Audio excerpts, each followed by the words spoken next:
इस वीडियो में हम सीखने वाले हैं संख्या पद्धति से रिलेटेड कुछ पॉइंट को समझेंगे, जानेंगे और परिभाषा के साथ में इसको सीखेंगे। तो सबसे पहले इसमें पॉइंट जो हम पढ़ेंगे अंक है। अंक किसे कहते हैं, क्या है, इसको जानेंगे। संख्याएं किसे कहते हैं, प्राकृत संख्या, पूर्ण संख्या, सम, विषम, अभाज्य, अभाज्य, जुड़वा अभाज्य, सह अभाज्य, संपूर्ण संख्या, रामानुजन संख्या, पूर्णांक संख्या, परिमेय संख्या, अपरिमेय और वास्तविक संख्याओं। इन्हीं पॉइंटों को हम इस वीडियो में कवर करने वाले हैं और इनको विस्तार से जानेंगे, समझेंगे परिभाषा के साथ में। ठीक है, तो शुरू करते हैं इसको पॉइंट बाय पॉइंट। तो चलिए शुरू करते हैं। सबसे पहले अंक। अंक देखिए 0, 1, 2, 3, 4, 5, 6, 7, 8, 9 को अंक कहते हैं। बस इसमें कुछ ध्यान अलग से नहीं देना है। 0 से लेकर के 9 तक को अंक कहते हैं बस। उसके बाद है संख्या। संख्या 2 या 2 से अधिक अंकों के मेल से बनी पद्धति को संख्या कहते हैं। जैसे आप देखिए 240 एक संख्या हमने बनाया है, तो कैसे मिलके बनाया है जी? तो अंकों से मिलके बनाया है। 2 एक अंक है, 4 एक अंक है और 6 एक अंक है। इन 3 अंकों को मिला करके हमने एक संख्या बनाया है जिसका नाम है 246। इसी तरह से ये बनाया 1 को मिला करके 7 को, 6 को और 4, इन अंकों को मिला करके हमने एक संख्या बनाया जिसका नाम है 1764। इस तरह से हम अनंतों संख्या बना सकते हैं अंक के माध्यम से। ठीक है, उसके बाद है प्राकृत संख्या। प्राकृत संख्या मतलब गिनती की संख्या को प्राकृत संख्या कहते हैं। एकदम छोटा छोटा करके लिखाएंगे ताकि आप सबको समझ में आएगा और ठीक से याद करने लायक भी होगा। गिनती की संख्या को प्राकृत संख्या कहते हैं। आप देखिए सब बच्चा जानता है गिनती की संख्या 1 से शुरू होती है। 1, 2, 3 अनंत तक जाएगी, इसका अंत नहीं है। ठीक है, सबसे छोटी प्राकृत संख्या 1 और सबसे बड़ी ज्ञात करना संभव नहीं है। ठीक है, तो ये 3 पॉइंट हो गया। उसके बाद हम आगे देखते हैं। उसके बाद है पूर्ण संख्या। पूर्ण संख्या यानी प्राकृत संख्या में 0, 0 को शामिल करने पर प्राप्त संख्या को पूर्ण संख्या कहते हैं। तो अब आपको ये 0 को शामिल करने पर मतलब 0 को शामिल करने मतलब जहाँ उसका उचित स्थान होगा 0 को वहीं लगाएंगे, तब जो हमें संख्या मिलेगी उसे पूर्ण संख्या के नाम से जानते हैं। जैसे देखिए 0 का स्थान 1 के पहले होता है, तो 1 के पहले 1 से लेकर के जो था वो प्राकृत संख्या था और 1 के पहले हमने 0 को शामिल कर दिया, तब ये बन गया पूर्ण संख्या और सबसे छोटी पूर्ण संख्या 0 है। ठीक है, उसके बाद है सम संख्या। 2 से विभाज्य संख्या को सम संख्या कहते हैं, यानी जिस संख्या में 2 से भाग लग सके और वो पूरा कट जाए उसे हम सम संख्या कहते हैं। जैसे सबसे छोटी सम संख्या है 2, उसके बाद 4, 6, 8 इत्यादि इत्यादि आगे तक जाएगा। ये सबसे छोटी पूर्ण संख्या 0 है और बड़ा का अंदाजा लगाना संभव नहीं है। और सबसे छोटी सम संख्या 2 है और बड़ी संख्या ज्ञात करना संभव नहीं है। ठीक है, आगे चलते हैं। फिर इसके बाद है विषम संख्या। वैसी संख्या जो 2 से विभाज्य न हो उसे विषम संख्या कहते हैं। 2 से विभाज्य न हो मतलब वह संख्या जिसमें 2 से भाग नहीं लग सके। जैसे कि 1 है, 3 है, 5 है, 7 है, इस तरह की संख्याओं में जिनमें 2 से भाग नहीं लग सकते हैं और भाग लगे तो पूरा नहीं कटे, पूरा विभाज्य न हो, उस संख्याओं को हम विषम संख्या का नाम देते हैं। सबसे छोटी विषम संख्या 1 है और सबसे बड़ी का अंदाजा लगाना संभव नहीं है। ठीक है, उस तरह से उसके बाद भाज्य संख्या है। भाज्य संख्या के 2 और नामों से जानते हैं, संयुक्त संख्या और यौगिक संख्या। ठीक है, वैसी संख्या जो एक और स्वयं के अलावे किसी भी दूसरी संख्या से विभाज्य हो भाज्य संख्याएं कहलाती हैं। मतलब एक और स्वयं से तो कटे, उसके अलावा भी और किसी संख्या से कटे, उस संख्या को हम भाज्य संख्या का नाम देते हैं। जैसे देखिए 2 को हम काटेंगे तो 1 से कट रहा है, 2 से कट रहा है, यानी अपने आप से, लेकिन तीसरी कोई संख्या नहीं है जो इसको विभाजित करे। उसी तरह से 3 को काटेंगे तो 1 से कटेगा और अपने आप से कटेगा, लेकिन तीसरी कोई संख्या नहीं है। तीसरी कोई संख्या अगर जिस संख्या को काटती है उस संख्या को हम भाज्य संख्या का नाम देते हैं। जैसे यहाँ पर 4 समझिए, तो 4 को अगर हम लेंगे, 4 को लेंगे तो 1 से तो कटेगा, अपने आप से भी कटेगा और बीच में एक तीसरी संख्या है 2 जो इसको काटती है, तो इस टाइप के जितने भी संख्याएं हैं उन संख्याओं को हम भाज्य संख्या का नाम देते हैं। भाज्य संख्याओं के दो और नाम है, संयुक्त संख्या और यौगिक संख्या। ठीक है, सबसे छोटी भाज्य संख्या है 4 और बड़ी संख्या ज्ञात करना संभव नहीं। उसके बाद है अभाज्य संख्या। भाज्य संख्या के बाद है अभाज्य संख्या, जिसके दो और नाम है, असंयुक्त संख्या और रूढ़ संख्या। कहता है कि एक से बड़ी वे सभी संख्याएं जो एक और स्वयं के अतिरिक्त किसी भी दूसरी संख्या से विभाजित न हो उसे अभाज्य संख्या कहते हैं। जैसे दो क्या है, इसको भाग करेंगे तो केवल और केवल एक से विभाजित होगा और अपने आप यानी 2 से। फिर उसी तरह से है 3 को अगर भाग करेंगे तो 1 से और अपने आप यानी 3 से।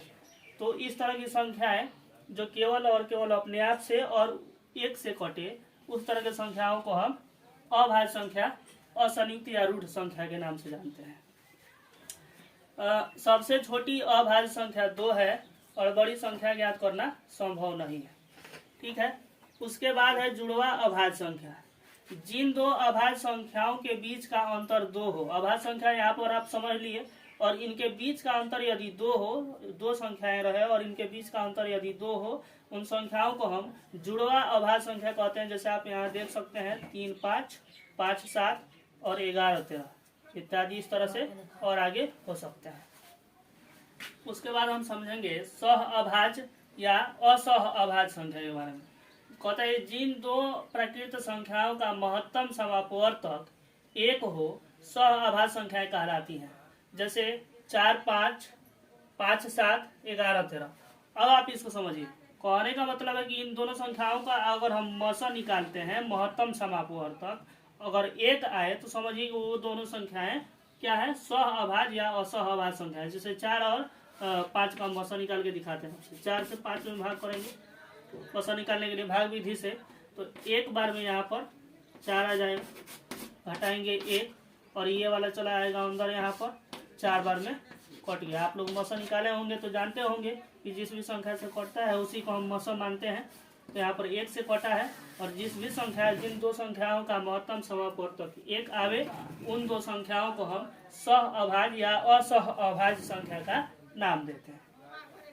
इसके बाद है संपूर्ण संख्या। संपूर्ण संख्या वैसी प्राकृत संख्या जिसके सभी अपवर्तकों का योग संख्या मान से 2 गुना हो, उसे संपूर्ण संख्या कहते हैं।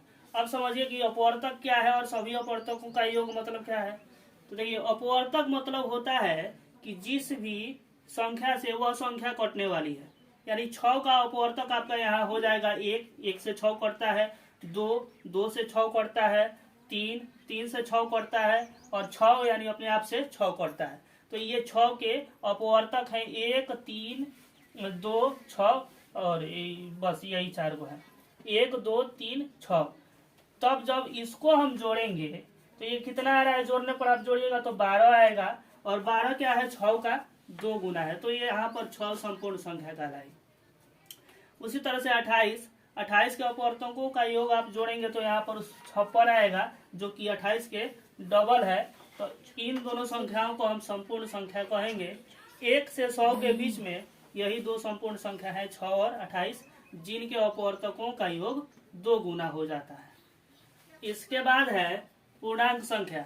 ऋणात्मक संख्याओं, शून्य एवं प्राकृत संख्याओं के समूह को पूर्णांक संख्या कहते हैं। जैसे कि आप यहाँ पर देख सकते हैं, ऋणात्मक संख्याएं इन्फिनिटिव अनंत से आ रही हैं, फिर -3 -2 -1 0 1 2 3 डॉट डॉट, ये इसी तरह से चल जाएगा। अब आप इसमें कहिए कि ऋणात्मक संख्याएं भी है यहाँ पर ये, और शून्य भी है और प्राकृत संख्याएं भी है। जब तीनों संख्याएं इस तरह से रहे तो इसको हम पूर्णांक संख्या कहते हैं। मतलब ये कि अगर कोई संख्या माइनस में है उसे भी हम पूर्णांक संख्या कह सकते हैं, 0 भी पूर्णांक संख्या है, और 1 2 3 जो भी संख्या प्लस में भी रहा है उसे हम पूर्णांक संख्या कह सकते हैं। परिमेय संख्या वैसी संख्या जिसे p/q के रूप में लिखा जा सके उसे परिमेय संख्या कहते हैं। जैसे 2 1/2 5/2 22/7 -3 3/2 0, √4। क्योंकि √4 का वर्गमूल करेंगे तो 2 हो जाता है, और 2 को हम आसानी से p/q के रूप में लिख सकते हैं। ठीक है। उसके बाद है अपरिमेय संख्या। जिन संख्याओं को p बटा q के रूप में नहीं लिखा जा सके उसे अपरिमेय संख्या कहते हैं। जैसे √2 को हम p बटा q के रूप में नहीं लिख सकते हैं। √3 1 बटा √2 2.32942 डॉट डॉट ऐसे, और पाई भी एक अपरिमेय संख्या है। इसके बाद है वास्तविक संख्या। वास्तविक संख्या कहता है, परिभाषा लिखे नहीं, आपको ऐसे ही बता देते हैं, आप चाहे तो लिख सकते हैं और नहीं तो ऐसे भी याद कर सकते हैं। सभी परिमेय और अपरिमेय संख्याओं के समूह को वास्तविक संख्या कहते हैं। इसमें आपका प्राकृत संख्या, पूर्ण संख्या, सम विषम संख्या भी शामिल है, हो सकता है। ठीक है। उसके बाद है रामानुजन संख्या।